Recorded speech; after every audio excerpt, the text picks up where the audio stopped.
Hello there, come inside quickly. The snowstorm tonight is relentless, isn't it? The wind keeps howling in waves, pounding against the windows, as if reminding us just how harsh the world outside can be. Come, sit here. This armchair is still warm. I've just added a few more logs. The fire's burning low and steady.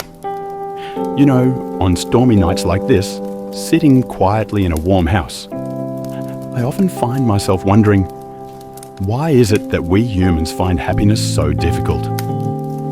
Even when we're safe, when we have enough to eat, enough to wear, when we're sitting beside the people we love, there's still a vague fear lingering in the mind. We worry about losing our job tomorrow. We fear sudden illness. We fear that this happiness might burst like a soap bubble.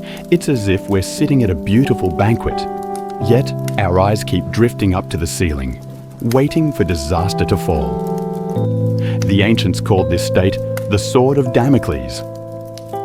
Tonight, by this fire, let me retell you that classic tale, so we can learn how to enjoy the meal, even when we know danger is always nearby. The story takes us back to ancient Greece, to the magnificent palace of King Dionysius of Sicily. Dionysius was a ruler who possessed everything people dream of: absolute power, mountains of treasure, and a mighty army. In his court lived a flattering nobleman named Damocles, a man consumed by envy. He looked at the king with constant longing. One day he exclaimed, "Oh, your majesty, how blessed you are! You have the throne, the jewels, anything you desire. Surely you are the happiest man alive, untouched by worry." King Dionysius smiled, a cold smile, heavy with meaning. "You think being king is such a pleasure," he said. "Very well. Tonight, you shall take my place. You will taste what power truly feels like." Damocles was beside himself with joy. He was bathed, dressed in gold-embroidered robes, and seated upon the softest velvet throne. A lavish feast was laid before him. Red wine shimmered in golden cups. Roasted meats filled the air with rich aroma. Harps played gently. Dancers moved gracefully around him. Damocles closed his eyes and took a deep breath. "This is it," he thought. "This is heaven. I finally have everything." He reached for his wine, ready to toast his fortune, and then, by chance, he looked up at the ceiling. The smile vanished. The cup slipped from his hand and shattered on the floor. His face drained of all color. Hanging directly above his head was a razor-sharp sword, its tip gleaming, pointed straight at him. And the most terrifying part? The heavy sword was not suspended by iron chains. It was held up by a single horsehair, one draft of wind, one mouse running across the beams, or simply time weakening the strand, and it would snap. And then, slash, everything would be over. In an instant, the feast lost all flavor.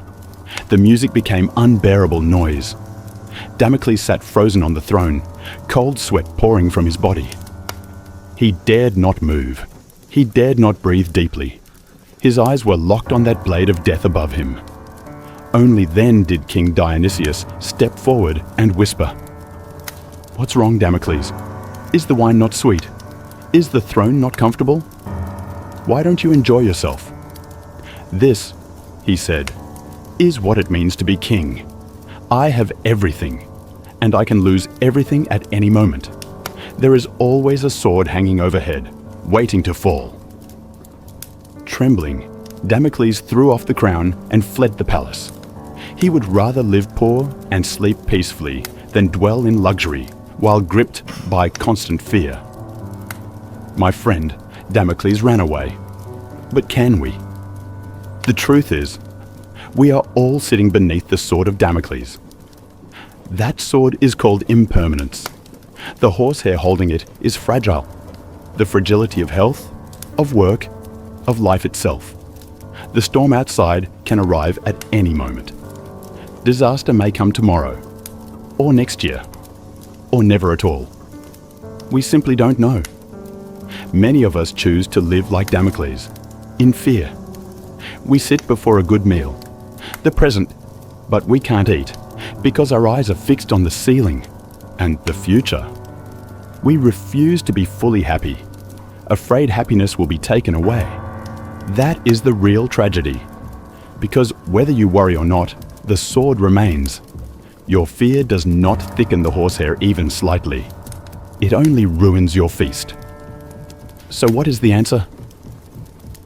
Look at this fireplace. The flames are beautiful, aren't they? Wisdom is not trying to remove the sword. That's impossible. Wisdom is knowing the sword is there, and still having the courage to raise the glass and savor it. Because the sword may fall at any moment, this sip of wine becomes precious. Because the horsehair is so thin, the hug you give your loved ones tonight needs to be held tighter. Because life is impermanent, this peaceful moment becomes eternal. Stop staring at the ceiling. Look instead at the cup of tea in your hands. This warmth is real. This aroma is real. And the safety of this wooden house, right now, is real. Enjoy it. Let the storm rage outside. Let the sword hang overhead. The tea has steeped long enough. Please, have a sip. And may you sleep deeply, fully present in every breath.